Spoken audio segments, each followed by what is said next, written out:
All right, here we are down in Houston, and this is Brian from My Barber Ministries, and who's my friend here? I'm Brother David from Bloodstained. And who are we talking to? Okay, this is Brian. No. We're live on Facebook, and what's going on here? Well, we're the Bloodstained Men Protest. Here's our card. Okay, what's this all about?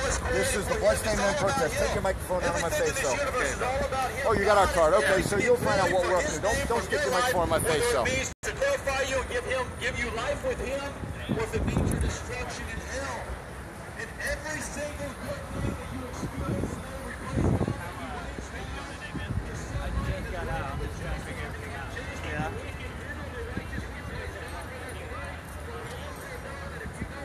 So we're live on Facebook right now. You all. Here's Victoria, Bethany, here's Dominic, David, and we've got just a ton of people here.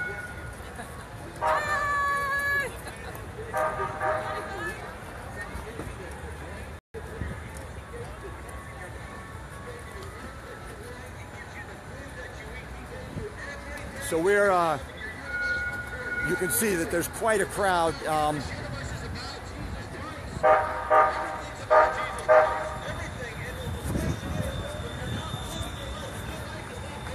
will try to cross the street.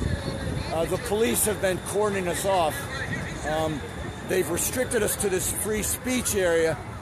As you can see, we are the sole occupants of this so-called free speech area. We've had a number of conversations with the police. So you can see Luke is talking to one of the policemen right now. We're getting along with the police. There have not been any problems that we haven't been able to solve. We've actually met quite a few people from Boston who ran into David and Cynthia's protest with the Bloodstained Men at the Patriots game 2 weeks ago. So the compromise we've come up with the police is that we have to keep moving once we leave the free speech area. It becomes problematical to move. You can see, I mean, the crowds are just increasing.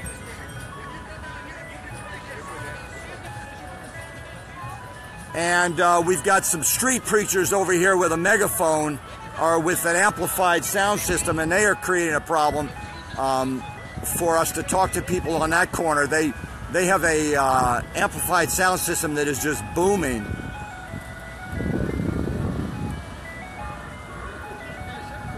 I will try to cross the street when the light changes here.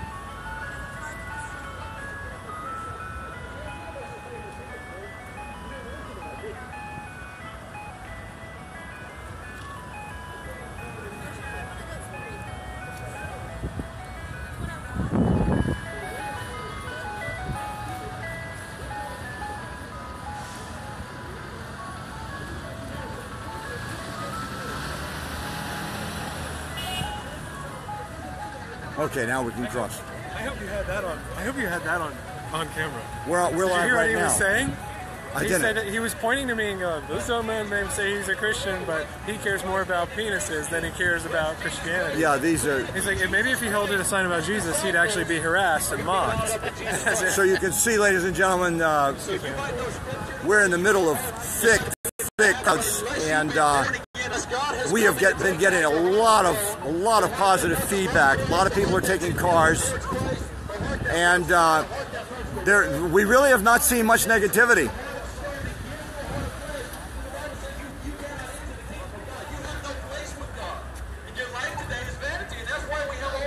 So you can see, just and there's the one of the blimps up in the above Super Bowl City.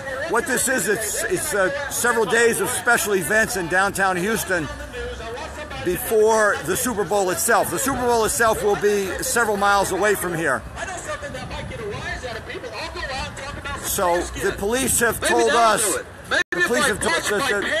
So you can see one of the street preacher is angry that we're out here. So he is criticizing our protest. Apart from Jesus Christ, because apart from Jesus Christ, you have no purpose, because the entire universe was made for you. Not for you. see, and some well-known media personalities have been by this corner today. The film crew for Entertainment Today walked by. They did not film.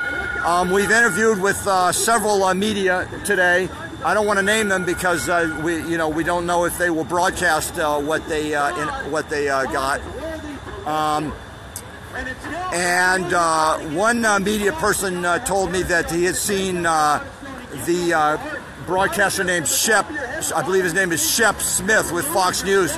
Shep Smith with Fox News was across the street checking us out. I do not believe that he filmed or anything, but they're seeing us. There's Shannon Perkins. God, you have a heart that's numb to God.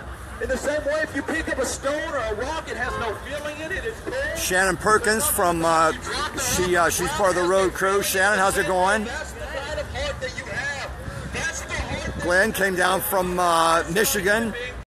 Glenn, thank you for coming. it gives them a heart. Notice you say that whenever the light changes. The light changes and he starts saying things. And so here's the word today from Ecclesiastes chapter 1, verse 1, the words of the preacher, the son of David, king of Jerusalem. Vanity of vanities. Vanity of vanities, says the preacher. Vanity of vanities. All is vanity. All is vanity. All is vanity. Talking about circumcision, that's vanity. That's ridiculous, right? Circumcision? It's terrifying, someone says. It's terrifying. Talking about circumcision. So you can see the street. Indoctrinating your children. The street corner preachers are very unhappy. The street corner preachers are very unhappy people. But fortunately, we have. And here's Bethany Starnes with her children. Vanity. That's what the preacher in Ecclesiastes. There's Victoria talking to a passerby. You're like a boat that's in the middle of the ocean. You go with this wind. You know, if society was protesting something else, you'd be holding that sign. Whatever the whims of society do, you want to do. Why? Because you have nothing to ground you. You were created for Jesus Christ. You were supposed to be an image bearer of Jesus Christ. You were supposed to be an image, a reflection of God. You were supposed to be a reflection of God's glory. You were supposed to be a reflection of who God is, of His nature, of His person. What happened? What happened? God created you in His image. What happened? And as you can see, people have been taking, hundreds of people have taken pictures all day long. In the earth, He created the beasts of the field. He created every fruit on every tree. He created every blade of grass. So many people have expressed their support. He said it's all good. And then God created human beings. He created Adam out of dust. Adam wasn't an angel. He was a creature made of dirt. And God took a ball of dirt and God breathed into this ball of dirt. He made man out of that ball of dirt. And He said it's very good now. You see, in the beginning it was good, and then He made man and He said it's very good. And He said, let us make man in our image. Let us make man in our image. And then from Adam He took Adam's rib and He made Eve. He said it's very good. What happened? What happened? It was all very good. Yeah. It was all very good. God created everything. He said it's all very good. And He told Adam, He said, Adam, I've given you everything to eat from. You can eat from any tree you want to, Adam. You can do any of it. You can eat from any tree. Where you can see where there's a sign across the street that says always. What's been happening is that when people wait for the light, I've seen at some points 4 and 5 people standing over there with their cameras out, taking pictures of our protest signs over here. We have sin entered into the world because of this one man, Adam. Adam was supposed to be our federal headship. Adam was our representative on earth. Adam was. Here's Pete K with Little Images and Your Whole Baby. Pete, how's it going? Doing pretty well. I got preached against. We're live on Facebook. So the man here actually said that maybe if I held a sign about Jesus, I would be mocked and harassed. As he proceeded to mock and harass me for this. Yeah. I've been told that I can't possibly be a Christian because I'm holding this sign. which I'm supported by Christians around the world. It's an American thing to laugh at this song. And you are involved with the Christian group Little Images. Sure, yeah. And why don't you just briefly tell us why circumcision is unchristian? Circumcision is unchristian because it violates core Christian principles. I mean, love, mercy, and justice. That's not what cutting parts off a bloody, screaming newborn says to me. We respect the wisdom of God who created us because he made the person for many purposes. And when God said that men are very good, his creation is very good, and we cut off parts of it, we're saying, no, this is better. We don't believe you. And plus, Christians have never circumcised in any place in the world and still don't, except for the modern United States and South Korea and the Philippines, because we sent it to them. Christians everywhere are appalled that we do this. So that's some of the reasons that circumcision is unchristian. It's simply not a Christian practice and never has been. Thank you, PK. Thank you for coming from Pennsylvania to protest at the 51st Super Bowl.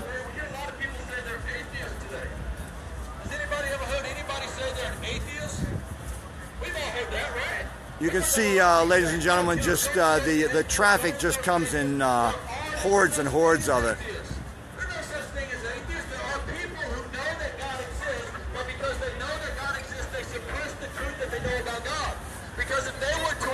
God exists, they know because God is good, it would mean that they would be held accountable to a God who is good. A God who would judge them for their deeds, a God who would judge them for their thoughts. A God who would judge them for the things that they do in their heart, in their mind, the things that nobody else knows about. They know that this kind of God exists, so rather than acknowledge that kind of God and leave off sinning and turn to that God and love that God, they say, well, it's easier to say he doesn't exist. Because they think that their conscience can avoid the reality and the judgment of God if they confess with their mouth that God does not exist. But every person knows that God exists. The fact that you're walking on God's ground today, you're breathing his air. So I apologize, ladies and gentlemen, for the I don't know how much the background noise is coming in, but we've been having to listen to this street corner preacher all day long, and just these are the people who cursed us out at last year's Super Bowl game, and they're here again this year. And it's unfortunate, but that's what we have to deal with on the streets. God wakes up on the wrong side of the bed. He thinks, well, here are these cities over here. I don't have much going on today. I have the power to destroy people in cities, so maybe I'll just do that. It's not how it is. God is good.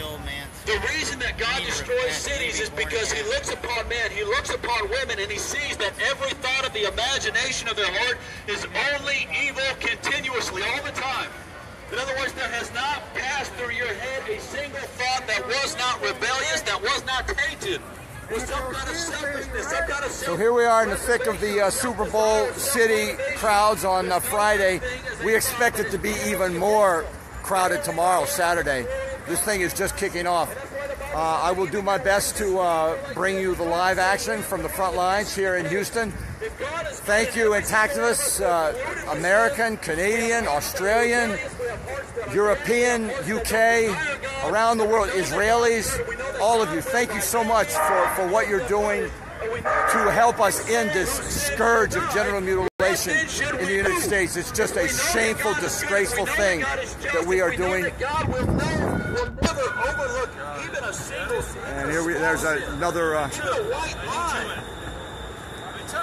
This is the phenomenon of the bloodstained men. Passers-by want to get the pictures of the bloodstained men. Where you all from, sir? Florida. Where in Florida? We will be doing this in Fort Lauderdale in several weeks. So we'll give you that information. Maybe you can come out and join us, stop by and say hi, tell your friends.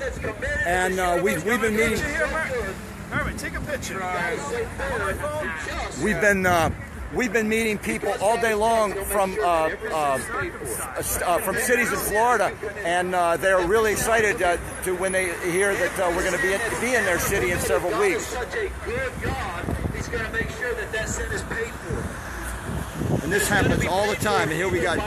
Here's another man is getting in. Trust in Jesus Christ and come to Christ. I talk to them all the time. They make fun of me. They call me the anteater. Anteater, yes. The exact words they said is mutilation. Thank you. We'll see you in Fort Lauderdale. Thanks. Because God is fair. And the only thing that So you can see all the friendly smiles and nods and waves we get too. It's just been a very, very great day out you here. sin against him. You sin against him, sir. You know what's disgusting is somebody who calls the preaching of the gospel of Jesus Christ disgusting, sir. You're standing on God's ground today. So the street corner preacher is getting into an argument with someone. God's hung the sun above your head.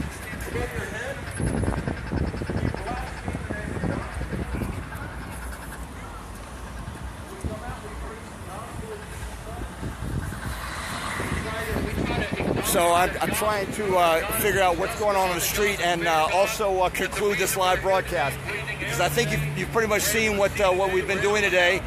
We'll be back tomorrow, ladies and gentlemen, and like that's what I was saying is thank you all very much. Thank you. I mean, we are really winning this battle for the human rights and the freedom and the dignity of American boys and boys and girls around the world.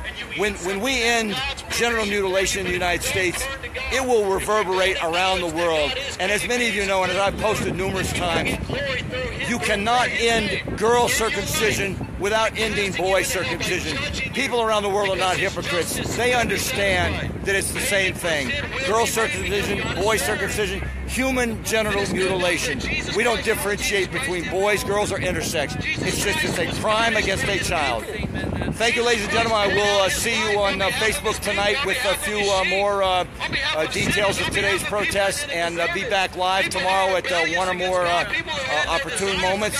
And of course, we hope anyone in the Houston area will join us. We will be at the Super Bowl itself, the day after tomorrow on Sunday. Thank you very much. See you all later. Thank you, ladies and gentlemen. Good night. Among whom Paul says he was chief. Among whom every Christian, every born-again, regenerate believer of Jesus Christ would raise his hand and say, well, I was chief of sinners. It was me. Jesus Christ died for me. Jesus Christ died for my sins. And when we say that Jesus Christ died for sins, we're saying that Jesus Christ on the cross, he satisfied the justice of God, because somebody has to pay for sin. There, right there's the difference between Christianity and all the other religions. We have, today we live in a pluralistic society. Everybody say, well,